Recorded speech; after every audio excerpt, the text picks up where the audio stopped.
Good morning. I am 5 minutes earlier today. So if you're watching in recording, you're welcome to fast forward or stay with us through our hellos.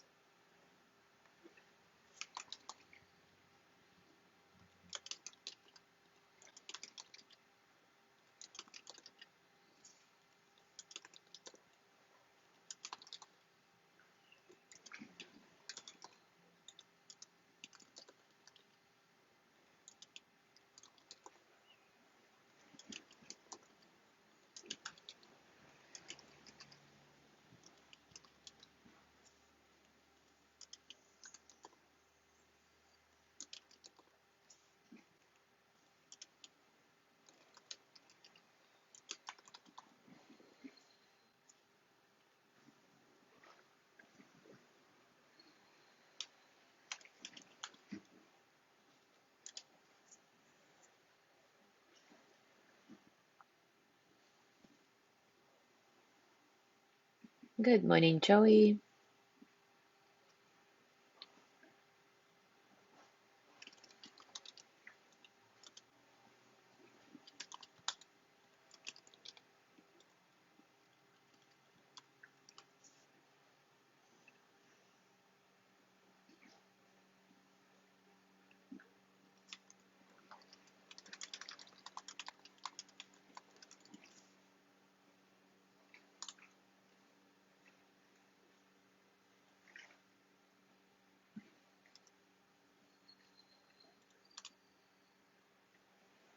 Good morning, John.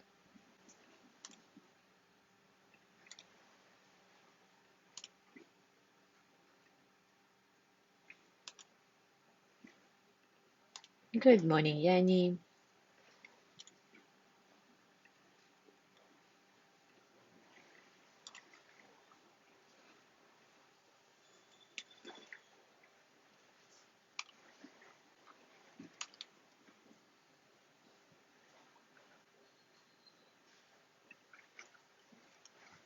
Good morning, Jean. Good morning, Gina.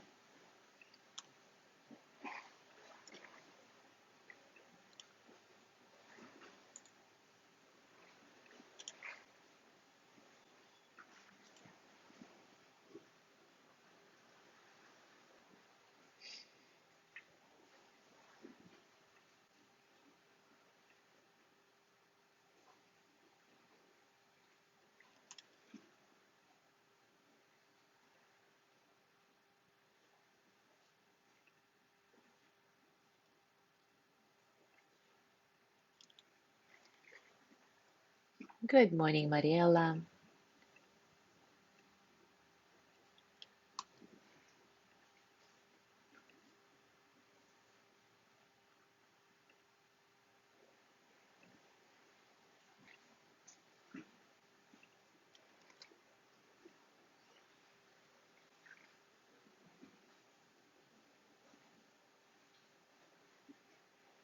Good morning, Ari.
Good morning, Mary.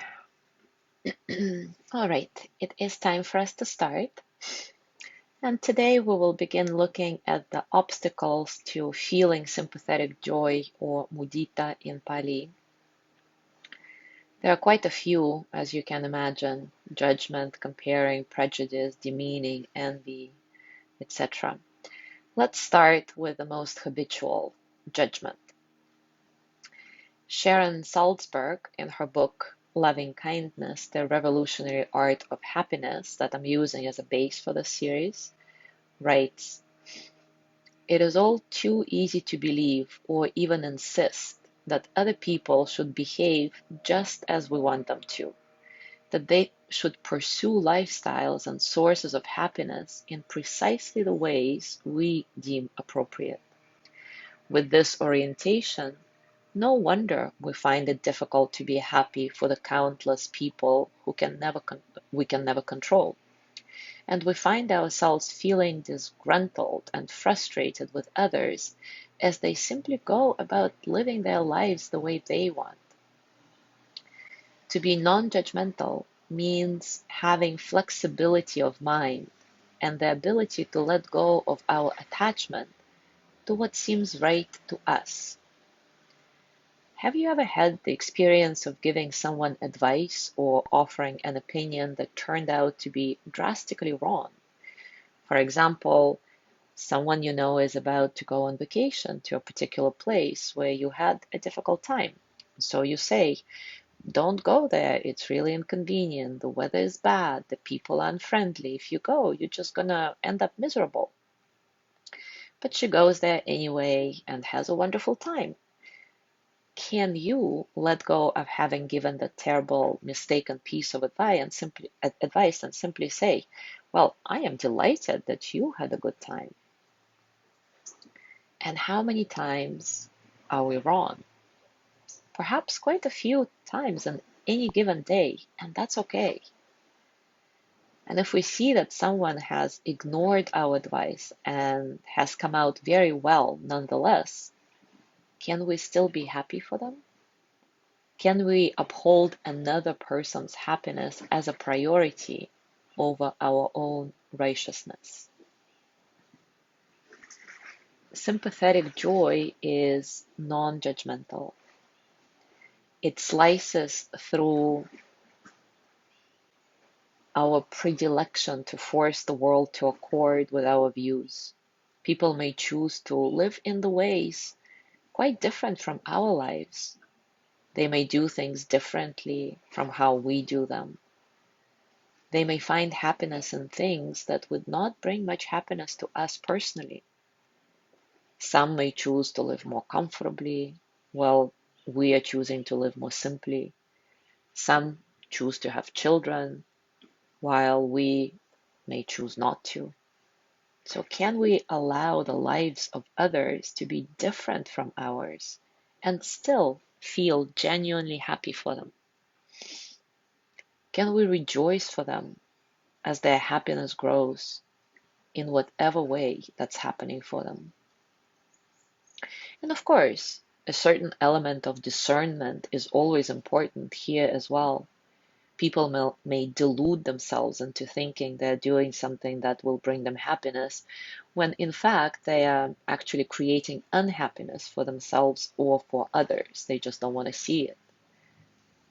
Sympathetic joy does not mean that whenever someone proclaims their happiness, we are automatically delighted. Sometimes we might perceive that they are actually miserable or setting themselves up to be miserable. But if people are genuinely happy in their choices of action or lifestyle, we don't need to impose our standards. If they're not harming themselves, if they're not harming others, can we be generous enough to feel pure joy for them? That is the practice of sympathetic joy. So let's explore this together. As always, take a comfortable position and take a few moments to acknowledge all the circumstances of your practice: external, internal. With each breath, reminding yourself that the external and internal are interconnected that with your breath you are dissolving the boundary, becoming one with everything that is.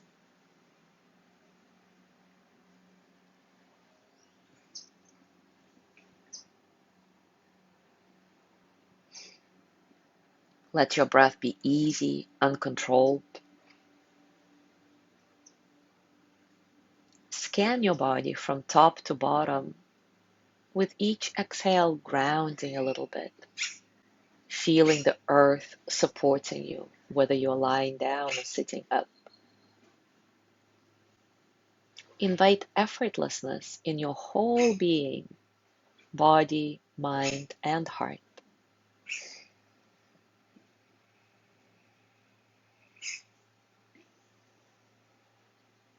Just like with a formal loving kindness practice, the formal sympathetic joy practice has the same stages.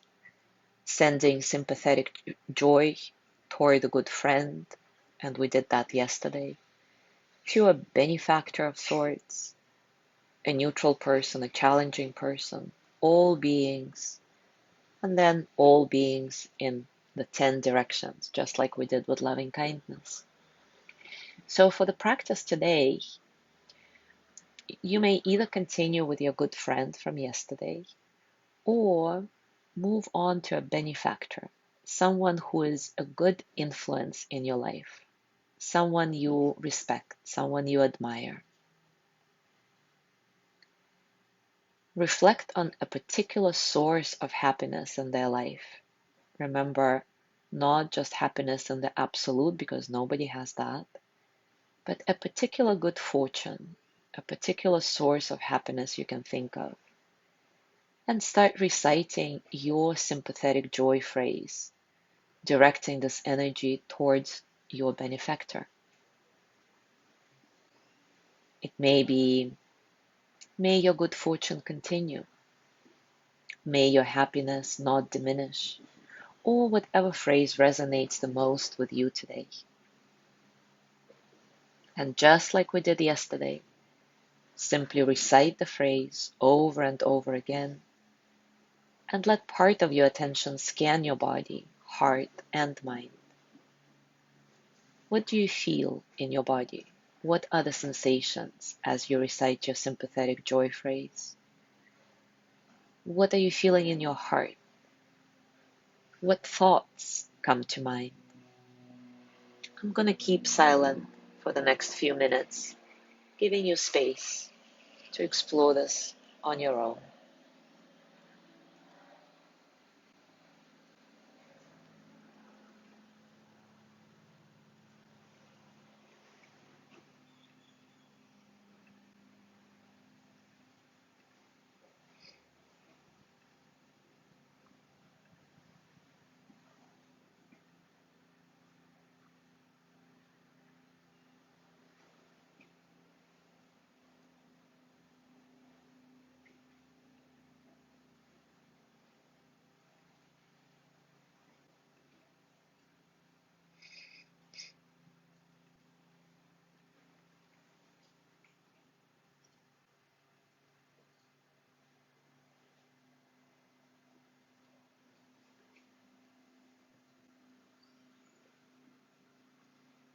Just like we did yesterday, if less than skillful mind states visit you, like judgment or envy,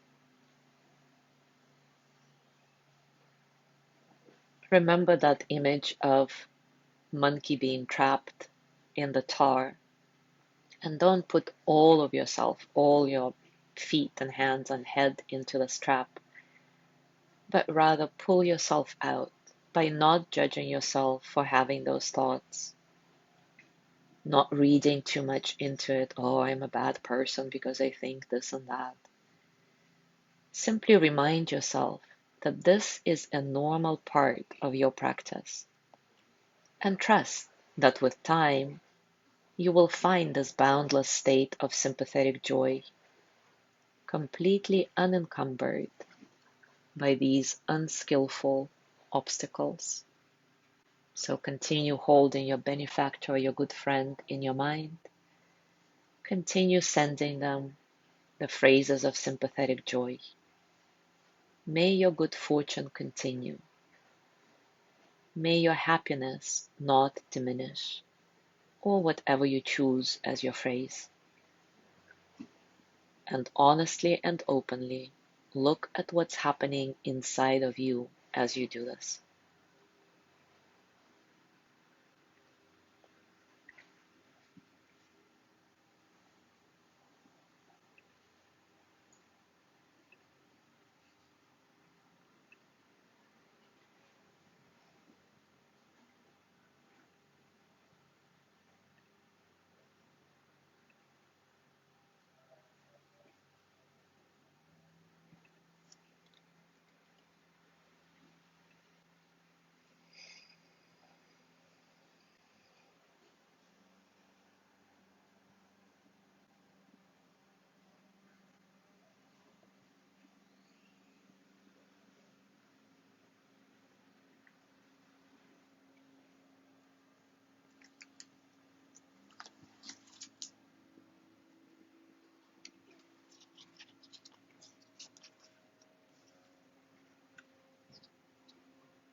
As you go through your day today, I encourage you to continue noticing your internal response to the good fortune of others, friends and otherwise.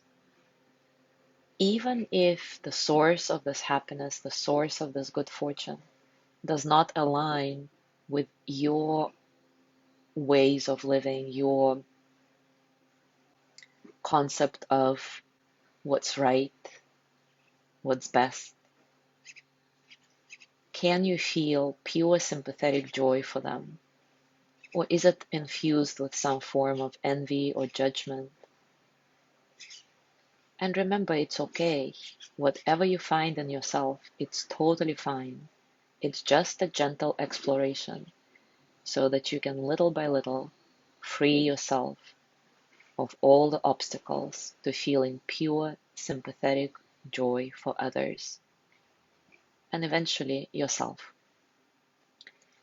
Thank you so much for being here today. Have a beautiful day. I will not see you tomorrow because I am going on another dawn sale. So instead, I will see you on Friday for continuation of our practice. And tomorrow I'm just going to post beautiful pictures of sunrise from the water, as always. But I encourage you to practice anyway at the same time, just to go with your routine. Again, have a beautiful day. I'll see you on Friday. Bye.